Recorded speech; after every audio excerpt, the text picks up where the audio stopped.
Syria के स्वेइदा शहर में ड्रूज और बेदुइन जनजातियों के बीच 2 दिनों से जारी घातक संघर्ष के बीच इजराइल ने सरकारी बलों और हथियारों के जगह पर बमबारी की।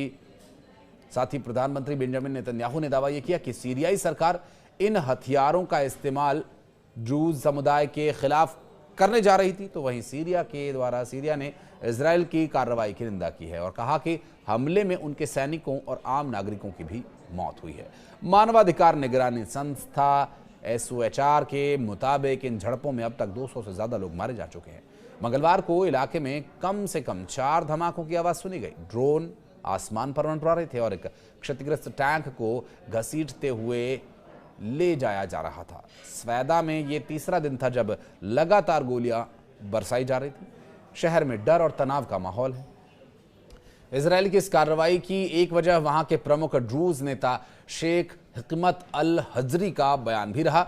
उन्होंने सीरियाई सरकार पर युद्ध विराम तोड़ने और अपने ही नागरिकों पर बमबारी करने का आरोप लगाया।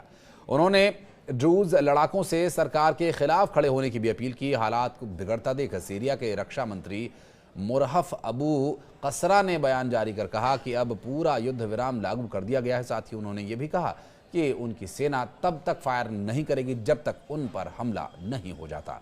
इजराइल के प्रधानमंत्री बेंजामिन नेतन्याहू ने और रक्षा मंत्री इजराइल काट्ज ने कहा कि स्वेदा में सीरियाई सरकार जिन हथियारों के साथ पहुंची थी उन्हें तबाह करने का आदेश दिया गया। बयान में कहा गया कि सीरिया के ड्रूज समुदाय के साथ हमारा गहरा भाईचारा है। हमारे देश के ड्रूज नागरिकों के साथ जो संबंध है उन्हीं के तहत हम वहां के ड्रूज लोगों की सुरक्षा को सुनिश्चित कर रहे हैं। एक तरफ आंतरिक द्वंद्व और दूसरी तरफ हमास पर पकड़ बनाने के लिए हमास को रोकने के इरादे से इजराइल के द्वारा किए जा रहे हमले जिसमें फलस्तीनी जनता का अहित हो रहा है, वे अमानवीय जीवन जीने को मजबूर हैं। एक समय था जब हमास ने कहा कि हमें कोई फर्क नहीं पड़ता और हम अपने दुश्मन के खात्मे के लिए किसी भी हद तक जा सकते हैं, और इजराइल का इस पर जवाब यह था कि आतंकवादियों का साथ देने वालों को भी इसकी सजा भुगतनी होगी और